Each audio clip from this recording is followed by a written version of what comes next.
Hello and welcome back to my YouTube channel. If you are new here, my name is Lols. If you're not new here, then welcome back. We are doing the March and April edition of my reading journal. And we're going to recap all the books that I read in March and April. I managed to do 6 in total, so I'm going to start with the usual, filling in the book count tracker, the Kindle page, and all that malarkey. So we'll start with that, and then we'll start with that. Great, here we go. So March and April was a little bit of a quieter month in terms of book reading. I did 3 books in March, and then I did 3 books in April. This is me filling out my book tracker. So for every book that I colour in is every book that I read. My goal is 45 for the year. I believe this will take me up to 13, but more importantly, it means I've finished a whole shelf on my bookshelf. So I'm very impressed and very pleased with that. I would like to read more books in the next months going forward, that's for sure. Try and get a little bit more ahead. But then I move on to my Kindle page, which is where I write down all the books that I've read for those months. I just list out the titles, no artists, authors. I just write down all the books that I've read in those months so that I can have a solid list of all the books I've read right in front of me, and it's nice and easy. Hopefully I've got enough space on this, but we'll see. So I read Tomorrow. I read Fangirl Down. I read An Unexpected Peril, A Impossible Imposter, A Sinister Revenge, and A Part of Your World. You probably noticed that there were a bit of heaviness on Veronica Speedwell reading this month, which is 3 of the books from that series. I'm not mad about it because I love the Veronica Speedwell books. They're brilliant, but we'll get more onto those later. I also noticed that I possibly wrote all this in the wrong shade of pen, or maybe I just need to go over it again because it seems really light in comparison to the first lot of writing. And also my handwriting is appalling as usual, so we will ignore that. So then I move on to the monthly statistics pages. So in March, as I said, we read 3 books. The royal we. I read 3 books. I did 1,136 pages, which averaged 378 pages per book. And then in the bottom corner, I just mark out the like what days of the month that I finished a book. Then moving on to April, again I've done 3 books in total in April, which worked out at 1,054 pages, which totaled an average of 351 pages per book. So they weren't huge books. Obviously there wasn't any binding Boys of Tommen books to beef out the average page these months, so that made a big difference, but maybe there's some to come. I don't know, you'll have to see. And then I moved on to my medal pages. So this is the books that I've awarded as book of the month for each month. That was a lot of month. In March I awarded the winning book to Tomorrow by Gabrielle Zevin, I believe her name is. And then in April, I awarded A Sinister Revenge by... Oh gosh, I really should know who the author of Veronica Speedwell books are, but I don't. I went with Tomorrow as the overall winner, just for the uniqueness of the book and the nostalgia that it brought to me, especially with the kind of old school games listed in the book itself. I thought it was really good. Well, more of that later. So we moved on to the bingo card. There was 2 bingo cards that I could do, fill in, whatever you want to refer to it as, and that was Fangirl Down for the new release because that was released the month before that I read it, and any of the Veronica Speedwell books could be the historical fiction, which is not a surprise to me because I read so much historical fiction. I don't know why I even made it onto the bingo card because it was going to go really early doors. Then we moved on to the dreaded Did Not Finish. I did not finish one of the book club books, which is A Murder After the Night Before by Katie Brent. I just didn't gel with the book. I didn't enjoy it. I didn't like the plot or the characters. It just wasn't for me. You'll notice there that I added 2 more book club books to the page because I forgot the last month to add it in. But yeah, anyway, moving on. So now we're on to the book reviews. The first book that I read in March was not Fangirl Down, but for some reason I've done it in this order. So we'll roll with it. Fangirl Down is a sports romance book revolving around the PGA and golf world. Now, I know nothing about golf, so I did feel like I learned a little bit from this book, but whether I would call myself any more of an expert in golf than I did before, probably not. I probably know a little bit more about what it is to be a caddy, which is what the main character becomes. So the main character is obsessed with this champion golfer called Wells. Wells kind of ignores her to begin with, but he's going kind of downhill in his games, and his games, is that what you call it? Probably not, but oh well. He's going downhill. He's not doing really well. He's losing a lot of kind of like sponsorships and stuff like that. So he notices Josephine. Yes, her name was Josephine. Josephine puts herself out there to help him make a bit of a comeback. Josephine runs her own golf shop, so she does know her stuff when it comes to golf. She's very good at it. She's good at playing, good at coaching, training, all that kind of stuff. The only thing I would say about this book, and this is probably why I rated it a 3-star, is I felt like the romance moved too quickly. Bearing in mind Wells just didn't really seem that interested in her to begin with. It kind of went from 0 to hero very, very quickly, and he was suddenly very obsessed very quickly, which I wasn't too sure about that. I didn't vibe with it. I do feel like I like a bit more of a build-up and a bit more of angst behind it. I don't know how to describe it, but I didn't really feel like there was much of a build-up to the romance. And then the romance was very intense, like they were obsessed with each other, but they weren't getting together either. So it just, yeah. I just felt like it moved a little bit too quickly. I suppose it was a little bit predictable, but I suppose I knew what I was getting into with that book. It was going to be that kind of style book. So yeah, it was okay.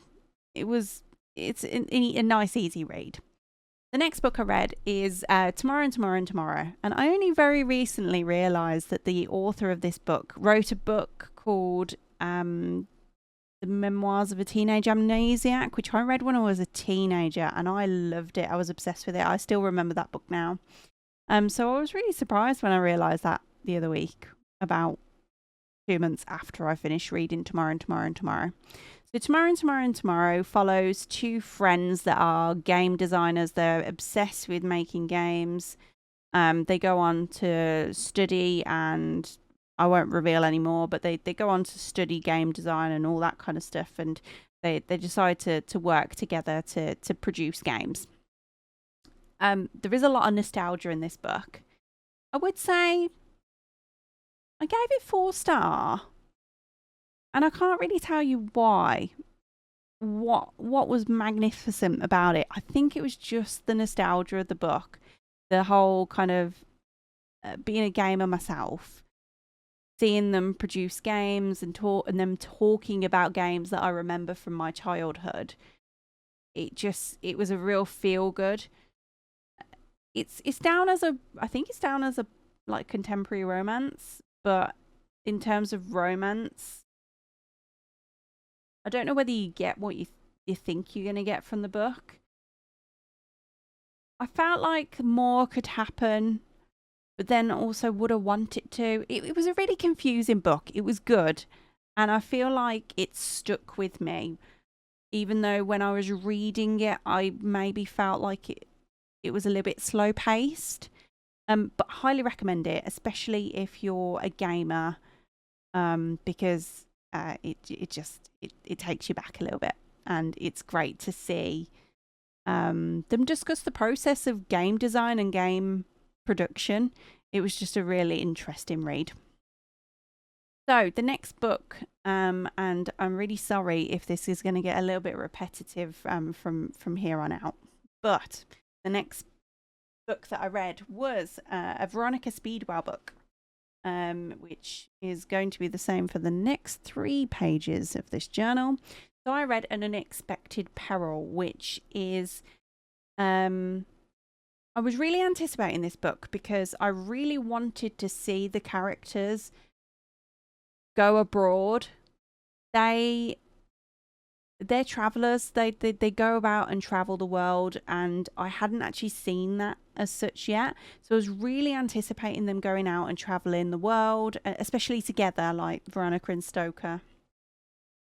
But I just don't know. I really liked the mystery behind it, I think the mystery itself was really interesting. The conclusion and what happened, obviously without spoiling it for you guys, was good. But them going out and traveling, I don't know, I just wanted more from it. Maybe I want them to go to more exotic places. I'm not sure, because obviously this book is set in, if I'm right, somewhere between France and Germany, like a little country in between France and Germany. So it's not, it's kind of like got the Alps, Switzerland, kind of Andorra vibes to it. But the mystery was good. The romance was okay. But I'm ready for them to go somewhere a little bit further afield and kind of do a little bit more traveling and see them see Veronica in a little bit more in her element. Yeah, I don't really know what I want from the series at the moment. I just feel like I really loved the first 4 books, and now I still love them and I'll still read them, but they do feel like they're missing something. So the next one in the series is obviously The Impossible Imposter, which I can honestly say was okay. Something happens in this book, and again, I'm not going to spoil it for you guys, that you will know what I'm on about. Somebody comes into this story and you're like, what? And I was like, I was not expecting that. And from that perspective, the book was amazing. Like, I'm like, wow, that literally throws a whole new dynamic into the whole Veronica and Stoker duo. But the actual mystery in this book itself, so the story for the book itself, which I suppose is a little bit tied into the secret that I'm referring to. I just feel it left a lot to be desired. Like, I didn't really like the actual story in this book. It just didn't feel kind of what I was looking for. It was definitely because the secret in this, without giving away, Stoker doesn't know this secret, and I found the whole way through kind of saying to myself, or picturing myself shaking Veronica with her shoulders, saying, what are you doing? Just tell him. And I felt like that was what I was going through the whole way through the book. So of all the books, while I was really surprised, and it was a real I wasn't expecting that, it was also probably not my favourite, and yet I still rated it 4 stars because I love Veronica Speedwell. Yeah. Then I moved on to another Veronica Speedwell book. I think this leaves me with 1 left to catch up with what's actually published so far. This one, I thought the mystery was really good, total opposite to the previous one. I really enjoyed the story on this one. I really enjoyed the whole dynamic with Tiberius. Tiberius took like a really main stage in this book, which is Stoker's brother. I feel like he's a really great character, and I love how Stoker and Veronica kind of work with Tiberius and their relationship with him. I think it's really good. I like that Stoker gets maybe a little bit jealous sometimes, but because of the previous book, there is some kind of there's a little bit of hard feelings going on, and I really liked the mystery of the book, but the whole romance side of things, I was really frustrated through the whole thing. Like, I don't really know what I want from these books. I know that they're going to have to go up and down. They can't be all like smooth sailing and all that kind of stuff. But I don't know. These just the last 2 books, and maybe the last 3 books that I've read of Veronica Speedwell, I've just felt like something was missing. And I know that Veronica feels a certain way about her life and stuff, and I'm kind of like, I want her to persevere with like how she wants her life to go, but at the same time I kind of want a little bit more tradition in there as well. And I'm not going to reveal any more than that, because if you haven't read the Veronica Speedwell books, I'll be giving too much away. So again, I gave this one a 4-star. I could probably give the whole book series a 5-star if I could. I'd read it over and over again, and I'd highly recommend it to everyone. The last book that I read was Part of Your World by Abby Jimenez. I read this because I saw a lot of hype around her newest release, which is Just for the Summer. I know that a lot of people have highly rated Just for the Summer, so I thought, oh, I've got to give it a go. And then I realised it's part of I think it's trilogy, or the release companion novels or something. Part of Your World was released a couple of years ago in 2022. It is a romance fiction. It's kind of a small town versus city kind of aspect. So one of them's from the city and one of them's from a small town. She's got a lot of, like, she's got an ex-relationship problem. She's got a parent problem. He's got potential problems with his housing and employment. But obviously it's all about their dynamic. Again, this is a really early romance, which I think maybe this is why I didn't rate this so highly.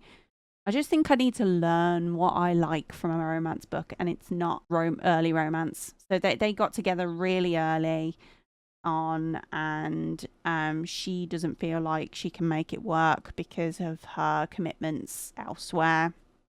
So, but he really wants it. So it's kind of like going back and forth, and then them trying to resolve the commitment issue that she's got. But yeah, I don't know if I really recommend it as such. It's definitely one that I've read it for the sake of reading Just for the Summer, which I am really looking forward to reading. However, was it worth reading Part of Your World? I wouldn't have been unhappy if I didn't read it and just went to Just for Your Summer and spoilt it. I don't know. But yeah, it was okay. It's 3 stars. It's not horrible. It just wasn't my cup of tea. So those are my March-April reads. I definitely need to kind of branch out a little bit. I need to find some other books to read. So more, maybe I'll dip into more thriller. I need to find a horror, which we have a new member of our book club who also is a horror book fan. So I'm hoping she can recommend some books for me that I could try. But yeah, so I will be back again for the May roundup. So we'll go through all my May reads on the next video, which will be up shortly. And then we'll be into just normal monthly, one by one, covering 1 month at a time. It'll be great. So if you liked this video and you want to continue seeing more, please make sure you like the video and subscribe to my channel. Turn the notifications on so you can get notified when I post a video. But thank you everyone for watching, and I'll see you in May. Well, not in May because it will be released in June, but I'll see you for the May edition. Bye!